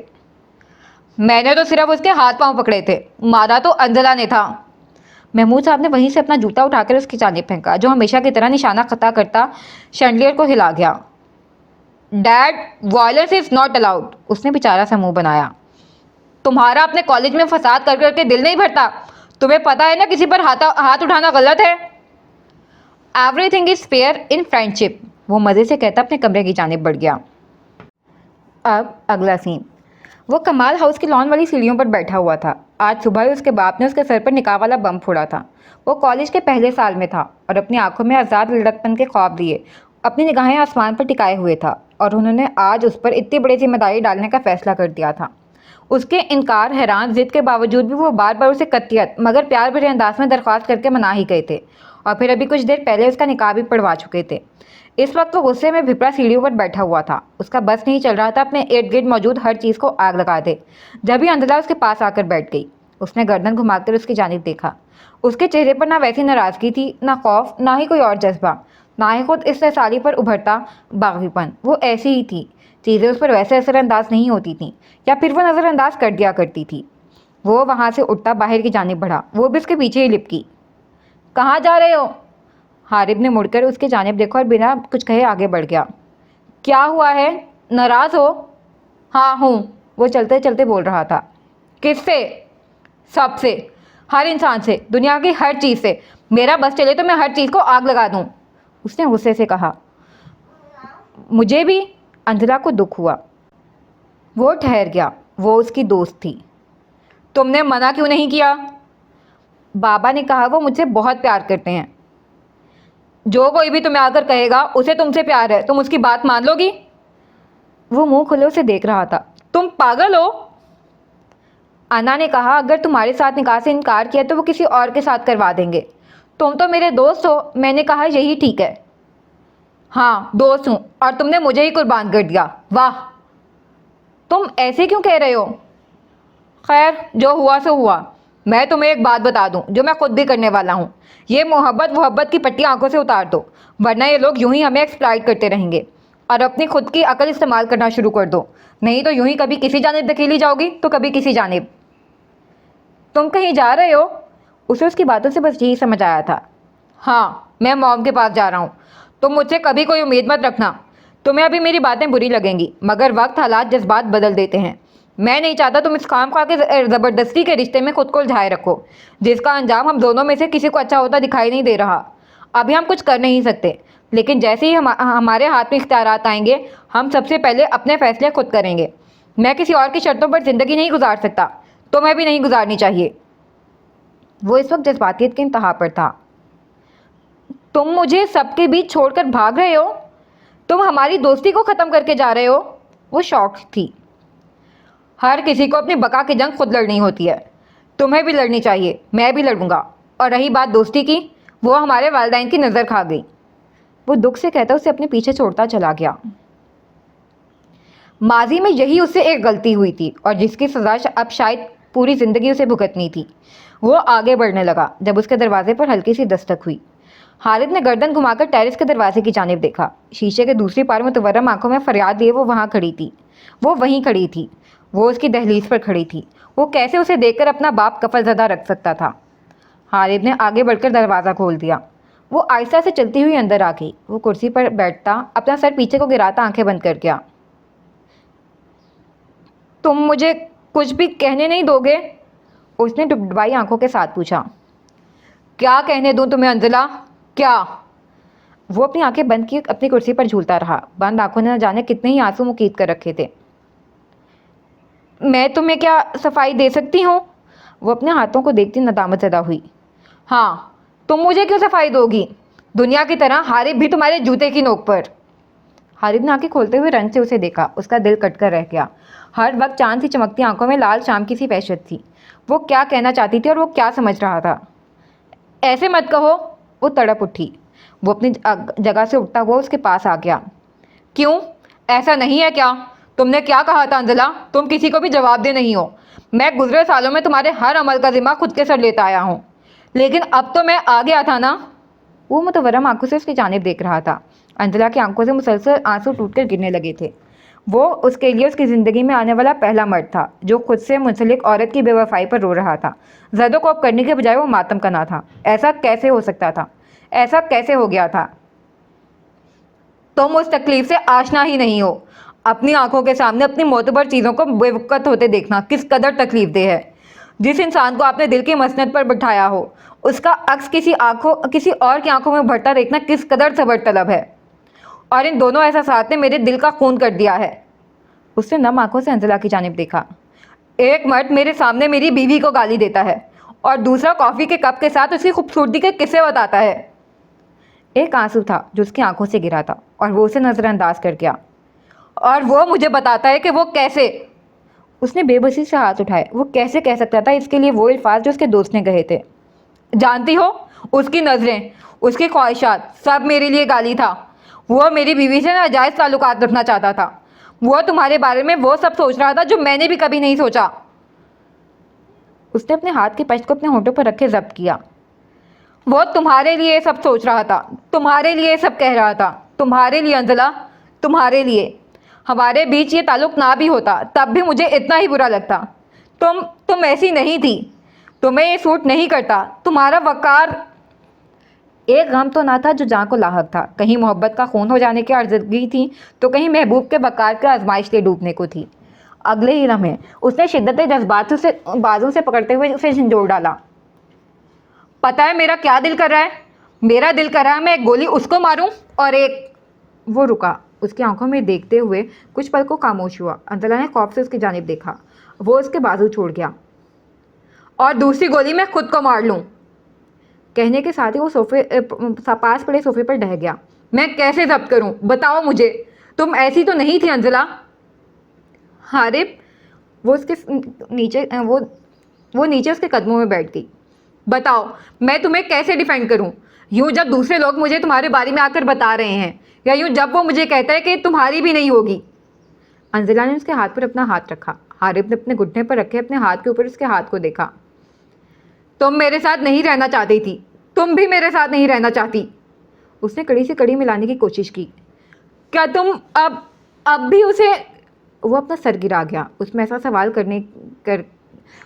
सवाल उसकी जानिब देखकर करने की सकत हरगिज़ नहीं थी।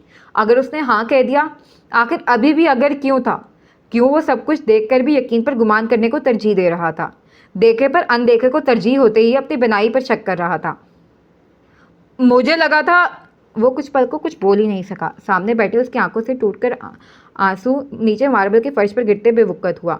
अगर उसके कदमों में बैठी लड़की रो रही थी तो उसकी खुद की आंखें भी गिरिया कर रही थी। मुझे लगा था तुम्हारे और उसके बीच जो था वो ख़त्म हो चुका है। हो गया था ना, तुम्हारी महज उससे दोस्ती थी ना। हारिब ने उसके जानिब देखा। वो उसको क्यों नहीं बता रहा था कि जब से उसने उसका और रुहेल के बारे में सुना था, इसके बाद का अरसा उसने गारों पर गुजारा था।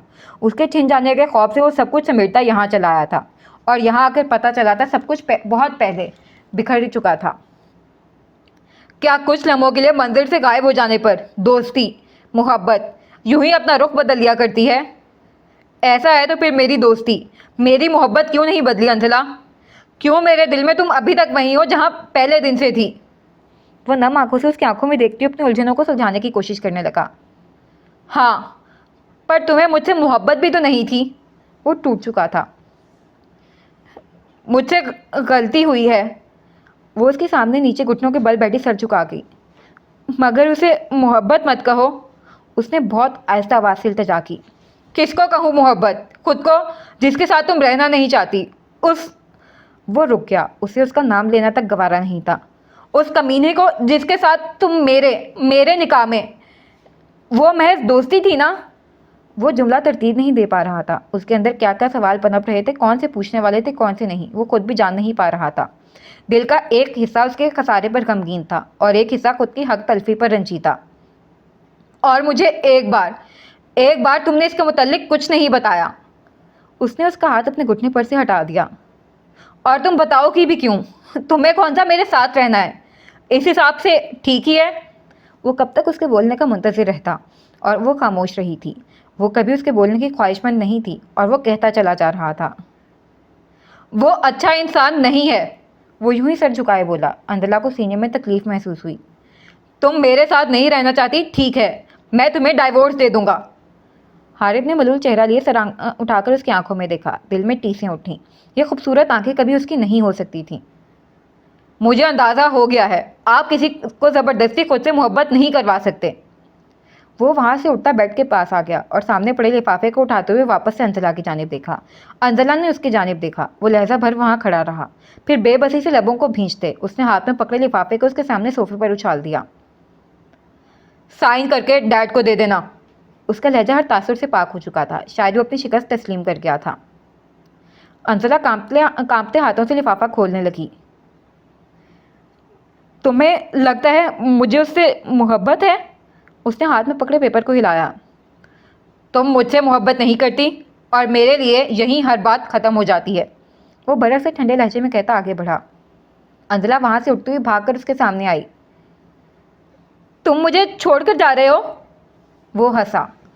तुम कब का मुझे छोड़ चुकी हो? मैं तो बस हारिब ने गुश्ते शहादत और अंगूठे से अपनी शर्ट को पकड़ा। मैं इसकी आखिरी रसूमात अदा कर रहा हूँ। वो दोनों एक दूसरे की आंखों में निगाहें टिकाए हुए थे, मोहब्बत की नहीं, रंज की। जब वो चाहता था कि वो उसकी आंखों में उतरे तो वो कभी उनकी गहराई में नहीं उतरी थी। और अब ख्वाहिश को भी ख्वाहिश के ख्वाहिश ना रहने पर ही दबाव मिलता है। बहरहाल जितनी जल्दी ये साइन करके डैड को दे दोगी, इतनी जल्दी ये सब खत्म हो जाएगा। फिर ना कोई हारिब रहेगा ना कोई शिकवा। वो बिना उससे नजरें मिलाए बोला और एक जानिब से होते हुए आगे बढ़ने लगा। अंजला फौरन से आगे आई। वो बिना उसकी जानिब देखते हुए दूसरी जानिब से आगे बढ़ गया। तुम अब मेरी जानिब देखना तक, मुझसे मिलना तक गवारा नहीं करोगे? उसने नम आवाज़ में उसके पीछे से कहा। वो रुक गया। दिल ने कहा एक बार पलट कर देख ले, जाते जाते एक आखिरी बार उससे मुखातिब हो जाए। मगर वो क्या कहता, किस हक से कहता? उसने आगे बढ़कर अपनी चाबी उठा ली। दिल को 1000 बार टिपटने के बावजूद भी वो आखिरी बार इसको इस्तेहाक से देखने के लिए पलट ही गया। मैंने तुम्हें अपना हर हक माफ़ किया। उसने गहरी सांस भरी। अलविदा अंजला, कभी ना मिलने के लिए। कहते साथ ही वो वहाँ से निकल गया। फिर दुआ करो कि ये दिल बंद हो जाए। वो भी उसके पीछे से चिल्लाई थी, मगर उसकी बात सुनी अनसुनी रह गई थी। वो जा चुका था। हाँ, वो चला गया था। एक बार फिर कभी दोबारा ना मिलने की दुआ करते हुए, उसे आज़ाद करते हुए। वाय आवारगी, वाय नादानिया, वाय बख्त नकारा, मानित रेत फिसल गया हर वो शख्स जिसको थामा चाहा। फिजा जावेद। वो बड़े दिल के साथ अलहदगी का फैसला तस्लीम करता या सुनाता वहाँ से आ तो गया था, मगर कमरे से बाहर निकलते ही उसके कदम बोझल होने लगे। उसका दिल भी एकदम भर आया। इतने दिनों की उम्मीद बिलाखिर आज टूट गई थी। एक लम्हे को दिल चाहा वो अभी वहाँ से भागता हुआ वापस चला जाए और उसके हाथ से वो कागजात लेकर उन्हें फाड़ दे। वो जब्त करता सीढ़ियाँ उतरने लगा। तो यहाँ सफ़र तमाम हुआ। उसने कदम बढ़ाए। तुम्हारी मोहब्बत को समझ नहीं लगा। एक और जीना उसने अबूर किया। तुम्हारे वापस आ जाना चले जाने के दुख का मदावा नहीं कर पाया। उसकी रफ्तार मध्यम पड़ गई। मैं आपकी तरह नहीं हूँ। महबूब कहे तलाक और मैं कहूँ सरकार, एक साथ 3 बार या बारी बारी। उसके कानों में अपना ही कहका गूंजा। यह किसी की नहीं हो सकती।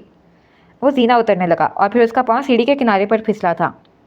उसका हाथ में पकड़ा मोबाइल और चाबी आखिरी 3 दिनों से होते हुए ज़मीन पर जा गिरी।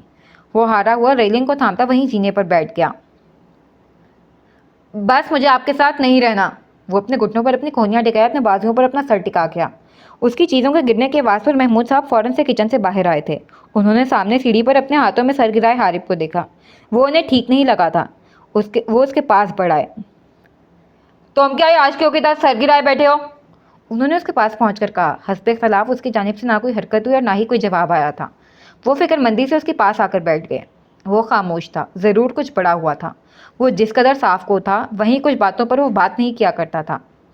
उन्होंने आहिस्ता से उसके कंधे पर हाथ रखा और यहाँ उसका जब्त जवाब दे गया। वो बिना उनकी जानिब देखे उनकी टांगों पर सर रखता रो दिया, बिना ये सोचे कि वो मर्द है, बिना इस बात की जानिब तवज्जो दिए कि मुआशरा मर्द के रोने पर क्या कहता है। उसका दिल तकलीफ़ में था। उम्मीद की रस्सी हर गुजरते पल के साथ टूट रही थी और उसे ये वक्त गुजारना था। कतरा कतरा ये तकलीफ़ उसके अंदर उतारी जानी थी। हारिब, क्या हुआ है? वो उसके यूँ यकदम ही रो देने पर परेशान हो गए। वो हमेशा अपने वालिदैन के फैसले से नाखुश रहा था और जिसका इज़हार वो वक्तन फ़वक्तन कराया था, मगर कभी यूँ रोया नहीं था। अपनी माँ के चले जाने पर भी नहीं। शायद उनके दूर होने के सबब उसकी उनसे इस कदर जज्बाती वाबस्तगी भी नहीं हो पाई थी। उसने बहुत पहले उनका बिछड़ना कबूल कर लिया था, मगर यहाँ तो उम्मीद थी और जो अब टूट रही थी और उसे भी तोड़ रही थी। उसने एक वाहिद हस्ती के लिए ख़ुद को 360 के एंगल पर बदला था। अपनी अना, अपनी ज़िद, अपनी मोहब्बत, सबको उस जीत के पसे पश डाल दिया था। वो उसकी जीत का ताज उसके सर पर पहनाता खुद मात का धब्बा अपने माथे पर लगवा आया था। उसका मातम बनता था। वो उनकी गोद में सर रखे आंखों को ज़ोर से बंद किए रोता चला गया। क्यों बूढ़े बाप को परेशान कर रहे हो? मुझे बताओ क्या हुआ है? डैड, मैंने सब खो दिया, सब खो दिया डैड। वो उनकी गोद में अपने सर को रखे रंज से दाएं बाएं हिलाने लगा। क्या कुछ छिन गया है? सब कुछ छिन गया डैड, मैं खाली हाथ रह गया। उसकी नम आवाज़ में मौजूद मलाल का एहसास महमूद साहब के दिल को भी रंजीदा करने लगा। अरे मर्द बनो, छोटी मोटी चोरियां तो होती रहती हैं, शुक्र करो जान बच गई। वो जाने क्या ही समझ बैठे थे। उन्हें ये तो मालूम था वो घर से बाहर गया है, मगर वो वापस आ चुका था उन्हें मालूम नहीं था। इसी बात का मलाल है डैड, दिल चला गया और जान बच गई। डैड, मैं इस जान का क्या करूं? उसकी सिसकी उभरी। कैसी बेवकूफ़ी वाली बातें कर रहे हो, और तुम कब से यूँ दुनियावी चीज़ों पर हलकान होने लगे? उन्होंने उसकी पीठ को सलाहा। उसके रोने में कोई वक्फा नहीं आया था। ना जान जा रही है ना तकलीफ़, मुझे तकलीफ़ बर्दाश्त नहीं हो रही। वो रोते रोते कह रहा था। क्या उन्होंने तुम्हें मारा भी है? वो परेशान हुए। हारे, मुझे बताओ, क्या उन्होंने तुम्हें मारा है? उन्होंने उसको उठाते हुए सीधा किया। वो अपना रुख दूसरी जानिब कर गया। हारिब, मुझे बताओ क्या कहा है उन्होंने तुमसे? उन्होंने उसके कंधे पर हाथ रखा। वो कुछ पल दूसरी जानिब को मुँह के खामोश सर झुकाए बैठा रहा। फिर उसने शिकस्त खुर्दा आवाज़ में कहा, मैं अंजला की बात मान रहा हूँ। उसने अपने हाथ की पश्त को नाक पर फेरते हुए रह जाने वाले आंसुओं को साफ किया। वो खुद को पहले की निस्बत संभाल चुका था। तुम उसकी बात क्यों मान रहे हो? वो खफा हुए। क्योंकि मेरा उसकी बात ना मानना उसे तकलीफ देगा। वो उनसे नहीं कह पाया, वो पहले ही बहुत आगे निकल चुकी है। और उसकी मानना वो बड़ा सुकून देगा। वो मज़ीद बिगड़े। हारिब नफ़ी में सर हिला गया। वो तो सुहाने रूह है, मुझे लगता है मैं तकलीफ बर्दाश्त नहीं कर पाऊंगा। उसने तवक्कुफ़ किया। आपने सही कहा था, जिसे मैं मोहब्बत कहता था वो मोहब्बत थी ही नहीं, और अब जब मोहब्बत हुई है तो जीना मुहाल होने लगा है। क्या मोहब्बत इतनी ही तकलीफ़ देती है जितनी इस वक्त मुझे दे रही है? उसकी आंखों की सफ़ेदी में लाली घुल चुकी थी। तो मैं मोहब्बत तकलीफ़ नहीं दे रही। उन्होंने उसकी तस्दीक की। हारिब ने उनकी जानिब देखा, फिर कुछ लम्हों के बाद उसने कहा, आप शायद सही कह रहे हैं, मुझे सच में मोहब्बत तकलीफ़ नहीं दे रही, मुझे वो ख्वाब तकलीफ़ दे रहे हैं जिसमें मैंने सिर्फ उसे तसव्वुर किया था। मेरी आंखों में चुभन उस शराब की है जो मुझे और उसे एक साथ दिखाता था। मेरा दिल उस ख्वाहिश के मातम में अफसुर्दा है जिसमें मैंने अपनी पूरी ज़िंदगी उसकी संगत में गुजारने की चाह की थी। तुम बेवकूफ़ी कर रहे हो, उन्होंने उसे तंबीह की। वो ज़ख्मी सा हंस दिया। आप कह रहे हैं, जबकि आप तो हमेशा कहते आए हैं जाने वालों को रोकना नहीं चाहिए, उनका रुकना आपके कदम उखाड़ देता है। वो उन्हें उन्हीं की गई नसीहतें याद दिलाते हुए बोला, हर बात हर किसी के लिए नहीं होती। मैंने मोहब्बत के केस में नहीं कहा था। फिर आपने अधूरी बात कही थी। जाने वाला दोस्त हो, महबूब हो या कोई और, उसे नहीं रोकना चाहिए। मैं तुम्हें ऐसी कोई गलती नहीं करने दूंगा। वो उसको सीढ़ी से उठता देखकर बोले थे। वो उनकी बात को नज़रअंदाज करता सीढ़ियाँ उतरने लगा। मैं इस कदर जूते लगाऊंगा ना हारिब, तुम्हारी सारी अकल ठिकाने लग जाएगी। वो भी उसके पीछे हुए। आई एम सॉरी डैड, आप दादी का जूता दिखाएं या अपना, मगर इस ज़िवाजी ज़िंदगी रजामंदी पर होती है, ना कि माँ बाप की कस्मों पर। उसने झुककर अपनी कार की चाबियां उठाई और बाहर निकल गया। अब अगला सीन। एतबारे चश्मे नम भी ना किया, वाए किस्मत जो यूं बेआबरू किया। ईसा इकबाल। वो उसके चले जाने के बाद जाने कितनी ही देर उसके कमरे में बैठी रही थी, सोफे पर पड़े तलाक के कागजात पर सर रखे। उसके जाते ही आंखें भी वीरान हो गईं। जाते जाते वो अपने साथ हर एहसास भी ले गया। बुझे बुझे दिल से वो उन कागजात को पकड़ते वहाँ से निकल आई। घर से निकलने से पहले उसका टकराव महमूद साहब से हुआ। उन्होंने उसे पुकारा मगर वो मकान के अंदाज में आगे बढ़ाई बिना उन्हें कोई जवाब दिए। अपने घर में जैसे ही वो दाखिल हुई, सामने ही लाउंज में कासिम, लारीब और फरहीन बेगम खुशखबरियों में मसरूफ़ दिखाई दिए। आहट पर उन्होंने पीछे मुड़कर देखा। आ जाओ बच्चू, तुम्हारी कुछ खास अच्छी रिपोर्ट्स नहीं मिल रही। कासिम ने पलट कर उससे कहा। फिर अंजला को देखकर उसे कुछ गलत होने का गुमान हुआ, यूं जैसे वो सांस नहीं ले रही हो। उसकी रंगत आहिस्ता आहिस्ता सफ़ेद पड़ रही हो। कुछ ही फासले पर वो अपने पहलू में गिराए जाने क्या कहाँ देख रही थी। वो सूरज से अपनी नशिश छोड़ता तेज तेज कदमों से उसकी जानिब भागा।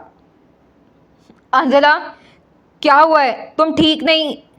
कासिम ने उसके बाजुओं को पकड़ा और वो किसी बेजान चीज़ की तरह उसके हाथों में झूल गई, यूं जैसे रेत से बुलंदो बांग इमारत हवा के एक हल्के से झोंके से ज़मीन बोस हो जाए।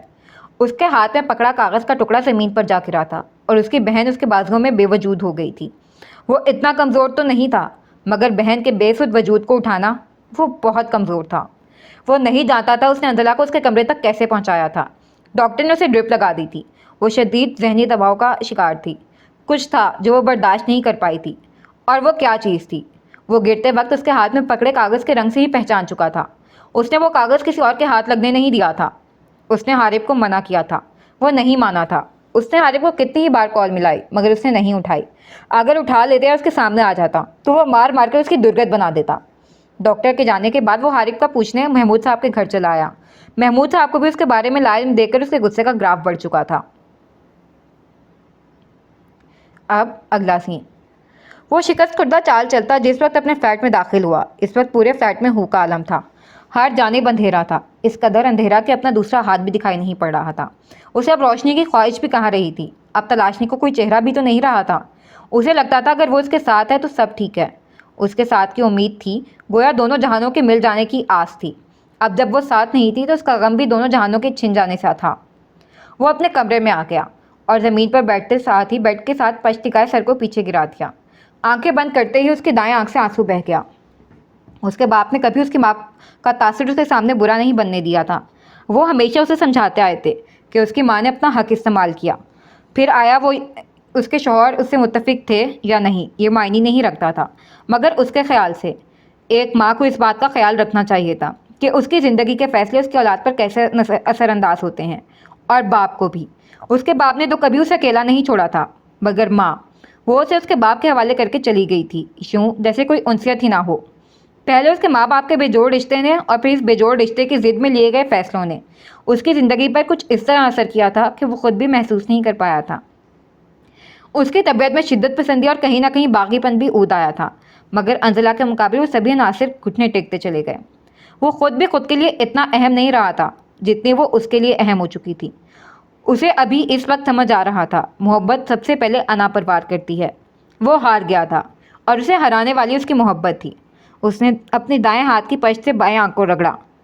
क्या अभी तक मैं बाकी था जो उसकी आंखों को नम किए दे रही थी, या फिर ये उसके छिन जाने की तकलीफ थी? नहीं, शायद उसके नज़दीक खुद की ज़ात के बेवकत होने का इदराक था। वो अपनी हथेली के आसे से उठता अंधेरे में चलता आगे बढ़ा और अगले ही लम्हे से ठोकर लगी। उसने आंखें बंद करते हुए जब्त किया। ये ठोकर कुछ वक्त पहले लगने वाली ठोकर से कहीं मामूली थी। उसे एक बार फिर से अपने मुंह के बल गिराया जाना याद आया। वो बोझल कदम लेता वॉशरूम में चला आया। बिना लाइट ऑन किए शॉवर के नीचे खड़े होकर उसने नल खोलते हुए पाइप के गिर्द अपनी गिरफ्त मजबूत करते हुए सर झुका दिया। उसकी आंखों में तकलीफ उमड़ आई थी और वो पानी में उन आंसुओं को छुपाना चाहता था। पानी उसके वजूद से तेज रफ्तारी के साथ बहने लगा और आंसू उसकी आंखों से। हर पल जिंदगी कोसती है उस मानिंदा जिस्म को जिसने हर ख्वाब उस कली का रौंद डाला। फिजा जावेद। वो इस कदर कमज़ोर क्यों पड़ गया था? क्या चीज़ उसे तोड़ गई थी? क्या खुद से मुंसलिक औरत का किसी और के साथ होना, या उसके दोस्त का किसी गलत इंसान का इंतखाब कर लेना, या रियासतों के ज़ाय हो जाने की, या फिर मोहब्बत के नामुराद रह जाने की? अगर तो अपनी औरतों का खुद के निकाह में होते हुए किसी और की तरफ माइल हो जाने की तकलीफ थी, फिर तो उसे इस अलहदगी पर खुश होना चाहिए था। वो खड़े रहकर थक गया था। उस मर्द में अब खड़े रहकर और बोझ उठाने की हिम्मत नहीं बची थी। वो वहीं फिसलता दीवार से पछ टेकता नीचे बैठता चला गया। फिर उसे सुकून खुशी क्यों नहीं मिल रहा था? मुतवरम आंखों से वो शिकस्त खुर्दा सामने देखता रहा। ये सब चीज़ें कहीं बहुत पीछे रह गई थीं। एक अंजला का उसकी ज़िंदगी से निकल जाना ज़िंदगी के हर खसारे पर भारी आ गया था, और इस बात का एहसास होते ही उसका ज़ब्त टूट गया और वो सर थामे रोता चला गया। पानी मुसलसल उसकी आंखों के संग उसकी आंसुओं के संग बहता गया। उसे आज अपने फैसले के गलत हो जाने का शिद्दत से एहसास हो रहा था। वो उसके सामने यूं घुटने टेक गया था। वो तो कहता था वो मोहब्बत का भरम रखने के लिए अपने हक से कभी दस्तबरदार नहीं होगा। फिर कैसे? क्यों? वो अपने हाथों में सर गिराए सिसक उठा। मोहब्बत अपने हक से दस्तबरदार होने का ही नाम है।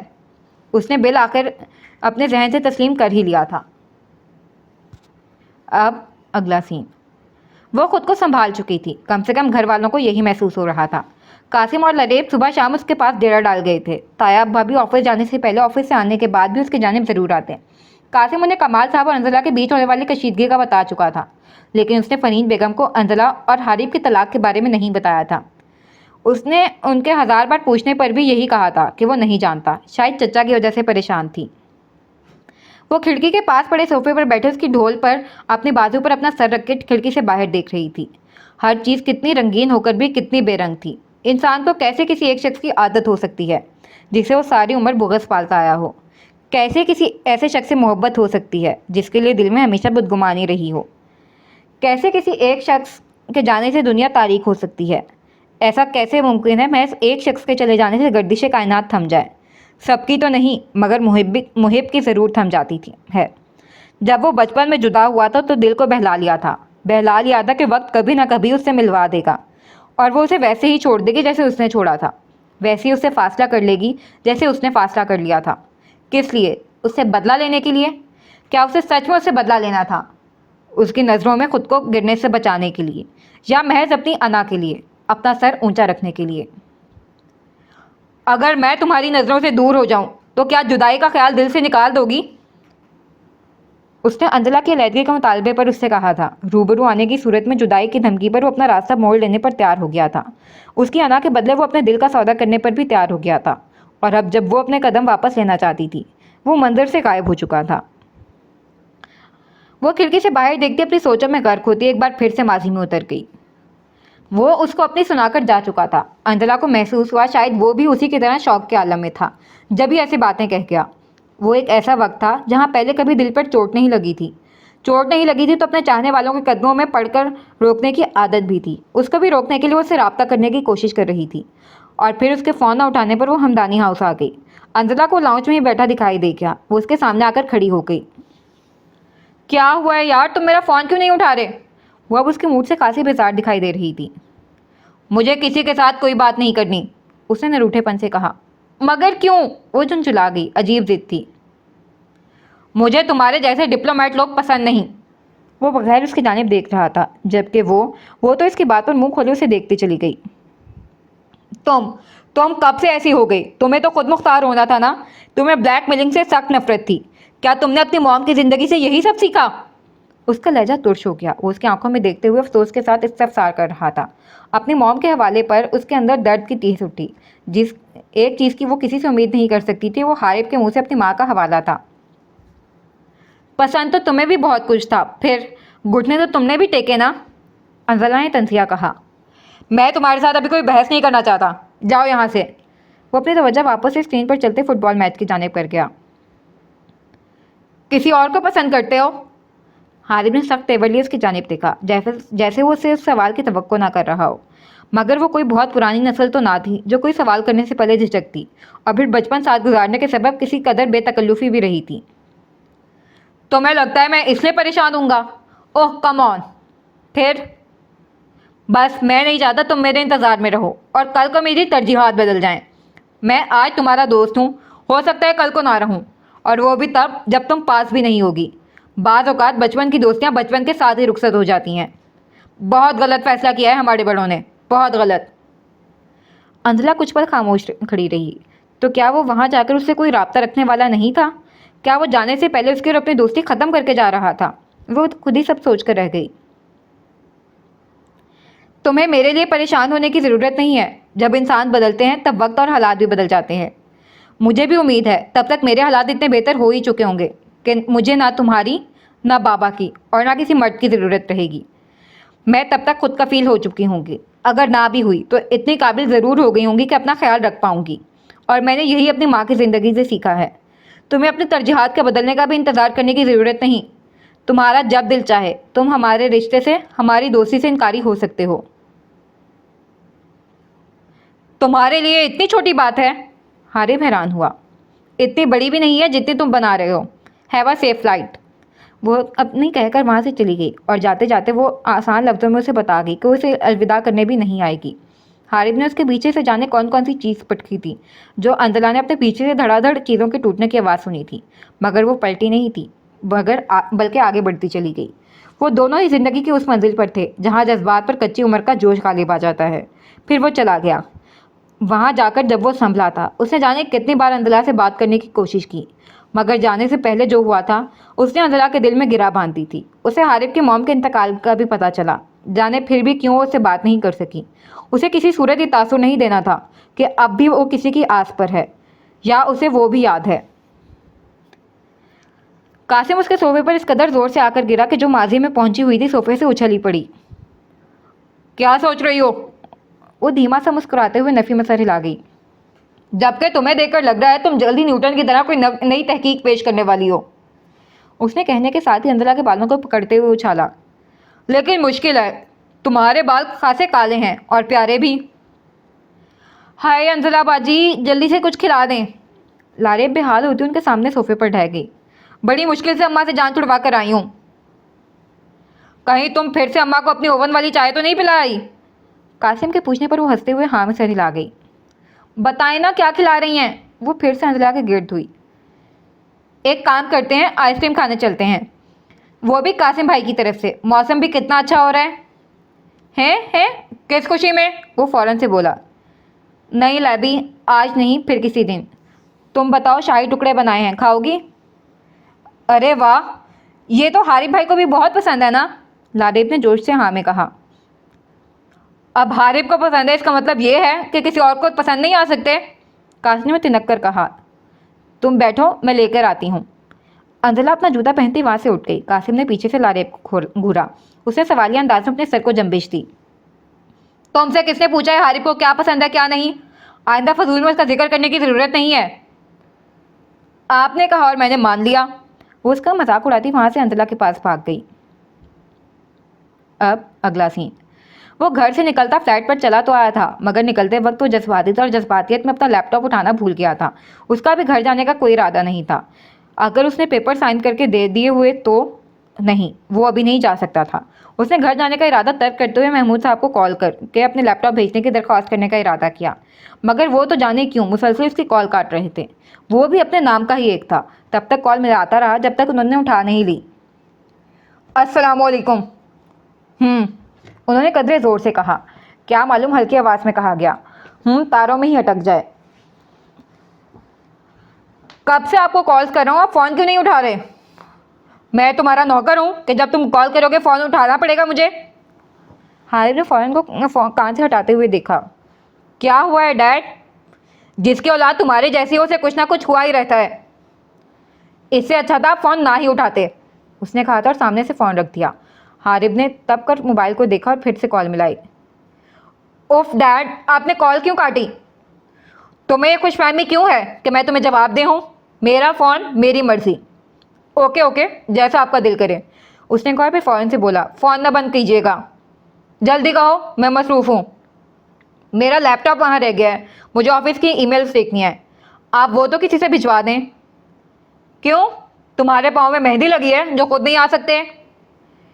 डैड, आप भेज रहे हैं या नहीं? नहीं। और फिर ठग से फ़ोन एक बार फिर से बंद कर दिया गया। वो बस हैरान होता रह गया। वो इसकी किसी सूरत मदद करने को तैयार नहीं थे। अगर वो खुद किसी को अपना लैपटॉप घर से लेने भेज भी देता तो कौन ही उसे वो लैपटॉप पकड़ाता। वो खुद को मजबूत करता अपने फ्लैट से घर के लिए निकल आया। उसका बस चलता तो अपनी गाड़ी को गधा गाड़ी की रफ्तार पर डाल देता। मगर अफसोस, कहीं वक्त से पहले पहुंचा जा सकता है और ना कहीं वक्त बाद में। आज से पहले कभी उसका दिल अपने घर से इस कदर उचाट नहीं हुआ था। ट्रैफिक के रश की वजह से उसे अपने घर वाले सिग्नल के पास रुकना पड़ा। एक तो अजीब मसला है, जब भी इंसान बाहर निकलता है सारा शहर बाहर निकल आता है। वो स्टीयरिंग को बजाता बेजारियत से इधर उधर देखने लगा और अगले ही पल उसकी बेजारियत उड़नछू हुई और उसकी आंखें बाहर आईं। उसने आंखों पर मजीद जोर डालते हुए सामने मौजूद दुकान के शीशे पर लगे पोस्टर को देखा।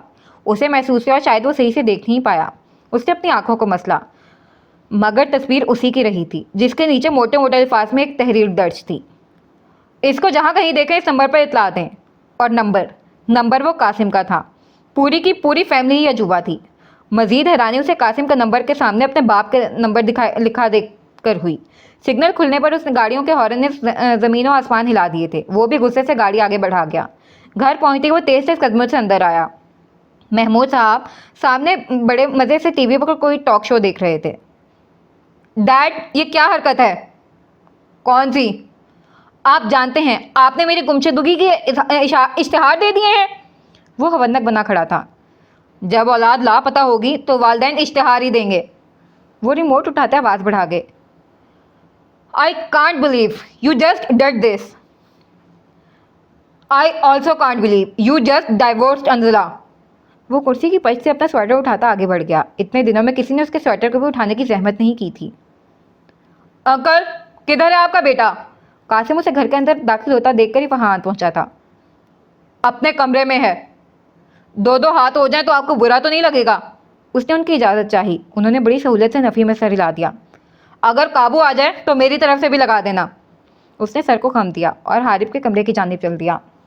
वो एक साथ दो दो जीने बूर करता ऊपर पहुंचा और आगे बढ़कर उसने उसके कमरे का दरवाज़ा खोला। हारिब अपने शर्ट के बटन बंद कर रहा था। कासिम ने आओ देखा ना ताऊ बस आगे बढ़कर उसे मुक्का जड़ दिया। वो मसरूफ़ ना होता तो खुद को संभाल जाता, मगर वो खुद को संभाल नहीं पाया और बेड पर जा गिरा। कासिम उसके ऊपर चढ़ दौड़ा और एक हाथ से गिरे बांध से पकड़ते हुए एक और मुक्का उसे दे मारा। कमीने इंसान, तुम्हारी हिम्मत भी कैसे हुई मेरी बहन को तकलीफ देने की? हारिब उसे अपने ऊपर से उठाने की कोशिश में था। फिर जाने क्यों उसके बाद पर उसने उसके इतराफ से अपनी गिरफ्त ढीली कर दी और वापस से सर गिरा दिया। मैंने तुम्हें कहा था अंजला को दुख नहीं पहुंचना चाहिए। उसने एक और बार हिट किया और वापस से उसका गिरेबान पकड़ लिया। तुम्हारी हिम्मत कैसे हुई उसे डाइवोर्स करने की? कासिम, हारिब ने लेटे लेटे अपनी नाक को छुआ। उसमें से खून निकल रहा था। क्या कासिम? वो चीखा। तुमने अगर उसे छोड़ना था तो उसे झूठी मोहब्बत के दावे क्यों किए? झूठी मोहब्बत? वो उसकी बात पर तैश में आया। अंजला ने मुझसे वादा लिया था तुम्हें हाथ न लगाने का, तो मुझे मजबूर मत करो मैं तुम पर हाथ उठाऊं। कासिम ने उसे गिरबान से पकड़ के उसके सर को वापस से बेड पर मारा। वो अंजला जिसको हमेशा तुम छोड़कर भाग जाते हो? और फिर यहाँ उसकी बर्दाश्त जवाब दे गई थी। अगले ही सेकंड हारिब ने उसे अपनी टांगों के घेरे में लेते हुए बाजुओं से पकड़कर घुमाया था, यूं कि कासिम अब नीचे आ चुका था और हारिब ऊपर। हारिब ने उसके गले पर अपनी कोहनी रखी। मैं अगर कह रहा हूँ मुझे उससे क्या वादा निभाने दो तो निभाने दो। उसे सख्ती से कहता हुआ उसको छोड़ता उठ खड़ा हुआ और शीशे के सामने आकर अपना मुंह को देखने लगा। अच्छे खासे मुंह का नक्शा बिगाड़ दिया था। तुम जैसा बगैरत इंसान मैंने नहीं देखा और अपनी बहन जैसा अकल का अंधा। कासिम ने तासुब से कहा और आगे बढ़कर उसकी टांगों के बीच अपनी टांग डालते हुए उसे गिरा दिया। वो बामुश्किल अपना सर टकराने से बचा पाया था। जाहिल इंसान, पागल हो गए हो? हारिब उसकी जानिब लपका। कासिम भागकर एक साइड को हुआ था। क्या चाहते हो अब? हारिब ने गहरी सांस भरकर उससे पूछा। तुम मुझसे दूर रहोगे, मैं तुम्हें उसके पास ना देखूं। तुम अपनी बहन से क्यों नहीं कहते कि वो मुझसे दूर रहे? हारिब, मैं मजाक नहीं कर रहा। जिस दिन उसकी हालत बिगड़ी थी ना, अगर तुम मुझे उस दिन मिल जाते तो आज अपनी शक्ल को ना पहचान पाते।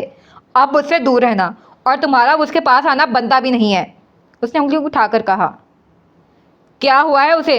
वो उसकी जानिब बढ़ा। दूर रहोगे उससे, कासिम ने दोहराया। मैंने पूछा है क्या हुआ है उसे?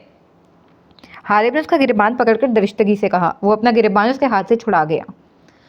तुम उसके मुतालिक कुछ भी जानने का हक खो चुके हो, वो कहता हुआ वहां से निकल गया। हारिब भी उसके पीछे ही भागता सीढ़ियां उतरता नीचे आया था। Dad, dad! एक कमरे से दूसरे कमरे में जाते हुए वो चिल्ला रहा था। डैड! क्या हो गया है? वो लॉन से अंदर आए। आपको अंदर लाने के लिए पेपर्स भी दिए हैं। कैसे पेपर्स? वो हैरान हुए। डाइवोर्स पेपर, साइन साइन करके देने थे उसे, वो बेरपत जुमलों में बोला। नहीं। वो वापस से अपने कमरे की जानिब बढ़े, फिर रुककर उसकी जानिब पलटे। तुमने उसे डाइवोर्स नहीं दी? मैंने आपसे कहा था वो छोड़ेगी तो छोड़ दूंगा, खुद कभी नहीं छोड़ूंगा। वो सुकून से कहता वापस से सीढ़ियाँ चढ़ता चला गया। इसके पीछे से पहली बार उन्हें उसके नाक का दुख होने लगा था। खामखा उसकी नाक तोड़वा दी थी।